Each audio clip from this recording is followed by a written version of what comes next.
வருடம் ஆரம்பிக்கிறாங்க. முத்து நடராஜர் அப்படிங்கிற ஒருத்தர் தான் ஆரம்பிக்கிறாரு. அவர் வந்து கோயில் பணி நடக்கும்போதே இயற்கை எழுதிடுறாரு. அதுக்கப்புறம் அவரோட மகன் ஸ்ரீதர் சார் அவர் தான் எடுத்து இதை வழிநடத்தி கடைசி வரைக்கும் இந்த சிலையை செய்து கோயிலை கட்டி முடிக்க ரொம்ப கஷ்டப்பட்டு பாடுபட்டிருக்காரு. இந்த கோயிலோட சிறப்பு என்னென்னா, ஆறுபடை வீட்டில் இருந்தும் ஒரே நேரத்தில் 6 பேர் சேர்ந்து ஒவ்வொருத்தவங்களும் ஒவ்வொரு பகுதிக்கு போய் ஆறுபடை வீட்லையும் ஒரே நேரத்தில் மண் எடுத்து அந்த மண்ணை கொண்டாந்து சாமியோட பாதத்தில் வச்சு அந்த சிலையை நம்ம கட்டியிருக்காங்க. ரொம்ப சிறப்பு வாய்ந்த இது. ஏன்னா ஒவ்வொருத்தவங்களும் ஒவ்வொரு கோயிலுக்கு தான் போய் கும்பிட முடியும். ஆனால் இந்த ஒரு கோயிலுக்கு வந்தால் ஆறுபடை வீட்டுக்கும் நம்ம தரிசனம் செய்த அந்த புண்ணியம் கிடைக்கும் அப்படிங்கிறது ஐதீகமாக அவங்க வச்சுருக்காங்க. இந்த கோயிலோட இன்னொரு மிகச்சிறப்பு என்னென்னா, இந்த கோயிலுக்கு பின்புறம் உள்ள அந்த மலையை பார்த்திங்கன்னா 300 ஆண்டுகள் பழமை வாய்ந்த அந்த மலைக்கு முன்னால் அமைந்த இந்த கோயில் பார்த்திங்கன்னா அவ்வளோ அருமையாக காட்சியளிக்குதுங்க. இதை விட இன்னொரு விஷயம் என்னென்னா, மேலே முருகன் சிலை 146 அடி உயரம், அது 120 அடிக்கு நீங்கள் மேலே போய் நின்று தரிசனம் பண்ணுற அளவுக்கு பின்னாண்ட லிஃப்ட் வசதி செஞ்சுருக்காங்க. லிஃப்ட்டுக்கு மேலே ஒரு லிஃப்ட்டில் 15 பேர் போகிற அளவுக்கு லிஃப்ட் வசதி மேலே கொண்டு செஞ்சுருக்காங்க. படிக்கட்டும் கொடுத்துருக்காங்க. அங்கேயே போய் மேலே பஞ்சலோக வேல்னு சொல்லி வச்சுருக்காங்க.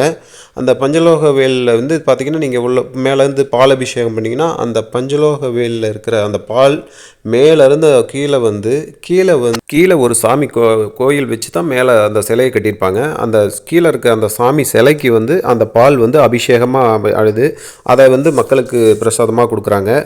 இன்னொரு சிறப்பு என்னென்னா, இந்த முருகரோட வயிற்று பகுதியில் ஒரு தியான மண்டபம் அமைச்சிருக்காங்க. அவ்வளோ அருமையாக இருக்குங்க. அதில் போய் நம்ம உட்காந்து தியானம் பண்ணுற அளவுக்கு லிஃப்ட் வசதியும் கீழே இருக்குது. லிஃப்ட்டில் நீங்கள் மேலே போகிற 30 பேர் போகலாம். மேலே போய் உட்காந்து தியான அறையிலேருந்து பார்த்தோம்னா அவரோட தொப்புள் கொடியில் ஒரு துவார வழியாக ஒரு லென்ஸ் வச்சுருக்காங்க.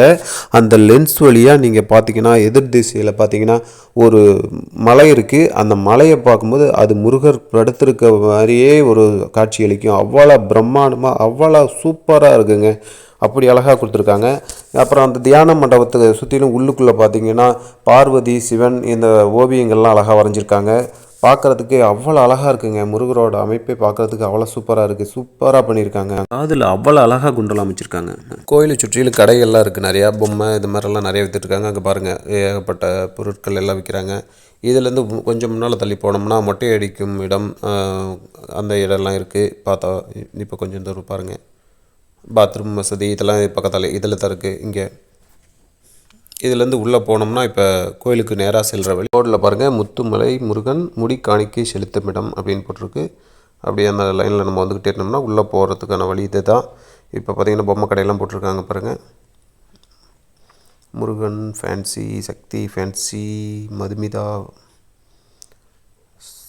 சாந்தி ஸ்நாக்ஸ்.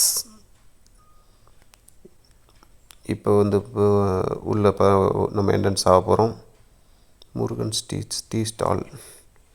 இப்போ பார்த்திங்கன்னா நம்ம ஸ்ட்ரெயிட்டாக முருகனோட சைடு வியூக்கு வந்துட்டோம். இதுதான் நேர் வழி, அதாவது இந்த பக்கம் வந்து சுற்றி வர்றது. இந்த முருகரை பக்கத்தால் இருந்து பார்க்குறதுக்கு அவ்வளோ அருமையாக காட்சியளிக்கிறாரு. அந்த மலைக்கு பின்புறம் முன்னால் இருந்து பார்க்க அவ்வளோ அழகாக இருக்கார். பார்க்குறதுக்கு ரொம்ப அருமையாக இருப்பார். பாருங்க, காண கண் கோடி வேண்டும். இந்த பக்கம் பார்த்திங்கன்னா ஆயிரக்கணக்கான பேர் தங்கி இருக்க மாதிரி ஒரு மண்டபம் கட்டியிருக்காங்க பாருங்கள். இப்போ நம்ம கோயிலுக்கு உள்ளே போயிட்டுருக்கோம். அந்த மலை தெரியுது பாருங்கள் பின்புறம், அதுதான் 300 ஆண்டு பழமை வாய்ந்த மலை. இங்கே பாருங்கள், மக்கள்லாம் பாருங்கள் தங்கியிருக்காங்க. ஓய்வு எடுக்கிறவங்க இங்கே ஓய்வு எடுத்துட்ருக்காங்க. உள்ள எல்லாமே காற்றோட்டமான வசதி, கடைகள்லாம் இருக்குது. எல்லாமே நீட்டாக இருக்குது. 2 வீலர்லாம் நிறுத்திக்கிற மாதிரி பார்க்கிங்லாம் உங்களுக்கு கொடுத்துருக்காங்க. மக்கள் வந்து வெயிலில் நடந்து வர்றதுனால அந்த வெயில் தெரியாமல் இருக்கிறதுக்கு மேட் ஃபுல்லாக விரிச்சிருக்காங்க. அந்த மேட்லேயே இங்கே நடந்து வரலாம். நீட்டாக பண்ணியிருக்காங்க. மக்களுக்கான எல்லா வசதியும் பண்ணியிருக்காங்க. இப்போ வந்து பார்த்திங்கன்னா நேராக முருகர் வந்தோடனே ஒரு விநாயகர் கோயில் முதல்ல வழிபடுறோம். விநாயகர் கோயில் கீழே அமைச்சிருக்காங்க. விநாயகரை வழிபட்டு அடுத்தது தான் முருகருக்கு நம்ம திரும்பி வரோம். கீழேயே ஒரு சின்ன முருகர் சிலை அமைச்சிருக்காங்க. அந்த பெரிய முருகர் சிலைக்கு கீழேயே ஒரு சின்ன முருகர் சிலையை வச்சு அபிஷேகம் நடக்கும். அதே மாதிரி அதை பாருங்கள், தெரியுதுங்களா, அந்த சாமி அவர் தான். இதே சிலை பெருசாக அங்கே மேலே இருக்குது பாருங்கள். இப்போ பெரிய முருகர் சிலை பார்க்க போகிறோம். இப்போ நம்ம மேலே 146 அடி உயர முருகன் சிலை. உலகிலேயே மிக உயரமான சிலை இதுதான். மலேசியாவில் உள்ள சிலை 140 அடி மட்டும்தான். இது 146 அடி உயர சிலை. மலேசியா முருகன் பொறுத்தளவு தங்க நிறத்தில் இருப்பார். இந்த முருகன் வந்து மல்டி கலரில் பஞ்சலோக கலர் சொல்லுவாங்கள்ல, அந்த மாதிரி பல வர்ணங்களை பூசி பார்க்கவே ரொம்ப அழகாக இருப்பார். சூப்பராக பண்ணியிருக்காங்க. பாருங்கள், முருகரோட கால் ஒரு விரல் கூட பார்க்குறதுக்கு எவ்வளோ அழகாக பண்ணியிருக்காங்க. அந்த மாலையோட ஒரு பூக்கள் எவ்வளோ அழகாக சிறப்பாக பண்ணியிருக்காங்க. அதை பக்கத்தால் நீங்கள் போய் பார்க்கும்போது அவ்வளோ அருமையாக இருக்குங்க. இப்போ இந்த முருகர் பார்த்திங்கன்னா வலது கையில் வந்து வேல் வந்து இடது கையில் பிடிச்சிருப்பார். வலது கையில் ஆசீர்வாதம் பண்ணுற மாதிரி இங்கே அமைச்சிருக்காங்க. இது வந்து பார்த்திங்கன்னா முருகருக்கு பின்புறம் இது.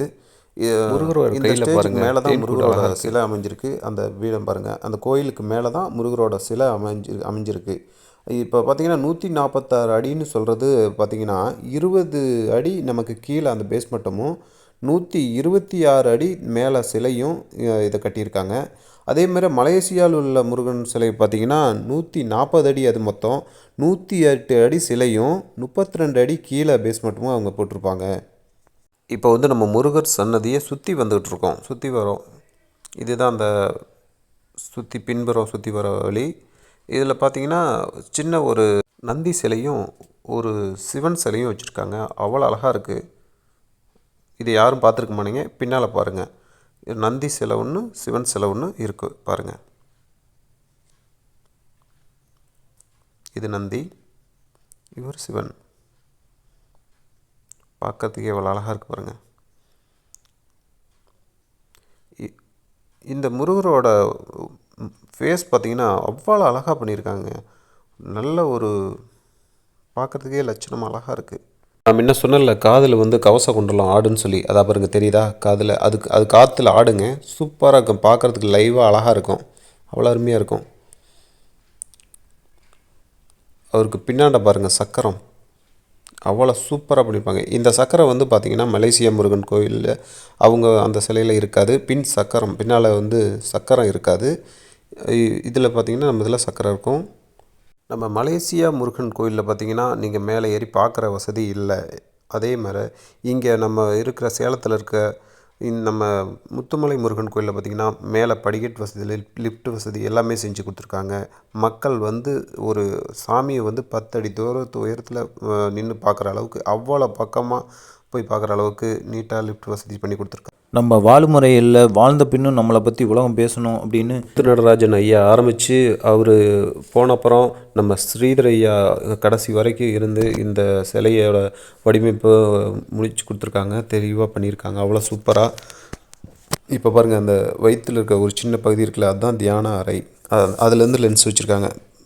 இங்கேருந்து பார்க்க நமக்கு தெரியல, மேலேருந்து பார்க்கும்போது அவ்வளோ சூப்பராக இருக்கும். அது ஸ்ரீதர் ஐயா சொல்லியிருப்பார் ஒரு பேட்டியில், நாங்கள் இந்த கோயில் ஆரம்பிக்கும் போது ரொம்ப கஷ்டப்பட்டு ஆரம்பித்தோம், ரொம்ப சிரமங்களை சந்தித்தோம் அப்படின்னு இப்போ இதில் சொல்லியிருப்பார். நாங்கள் என்னென்ன பூமி பூஜை போட்டு வேலை நடந்துகிட்டு இருக்கும்போது திடீர்னு தண்ணி இல்லை, தண்ணியில் போர் போட்டால் போரில் சுத்தமாக தண்ணி இல்லை அப்படின்னு சொல்லி நினைக்கும்போது ரொம்ப வருத்தப்பட்டு நான் உட்காந்து அழுதேன். அதாவது பாத்ரூமில் கூட நான் போய் உட்காந்து அழுதேன். எல்லாத்துக்கும் கவலைப்படுவாங்க நம்ம வீட்டுக்கு தெரிஞ்சா அப்படின்னு சொல்லிட்டு யாருக்கும் தெரியாமல் போய் பாத்ரூமில் உட்காந்து கூட அழுதுருக்காரு. அந்த மாதிரி அவ்வளோ கஷ்டப்பட்டு அடுத்தவங்களை துன்பப்படுத்தக்கூடாது, தான் துன்பப்பட்டாலும் சரின்னு நினச்சி அதை யாரும் துன்பப்படக்கூடாதுன்னு நினச்சி அவர் செஞ்சுக்கிட்டு இருக்கப்போ சாமிகிட்ட அழுதுட்டப்போ அவர் சாமிகிட்ட நான் வந்து காசு போட்டு தண்ணி வாங்கி ஊற்றுற அளவுக்கு நான் பண்ண மாட்டேன், நீங்களே இது பண்ணுங்க அப்படின்னு சொல்லிட்டு வேண்டிட்டு விட்டார்.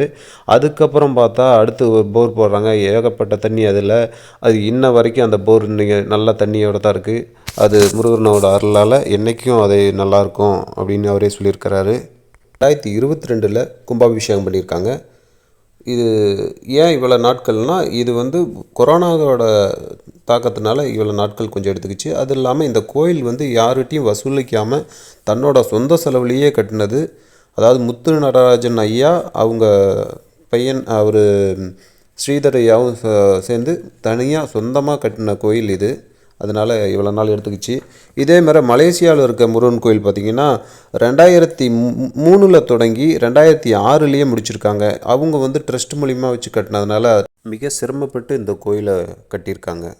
இப்போ வந்து நம்ம என்ன பார்த்துட்ருக்கோம்னா, முருகர் நிற்கிறார்ல, அவருக்கு கீழே இருக்க அந்த மண்டபம் அதை தான் பார்த்துட்ருக்கோம். காலையிலங்கிறதுனால கூட்டம் கொஞ்சம் கம்மியாக இருந்தது.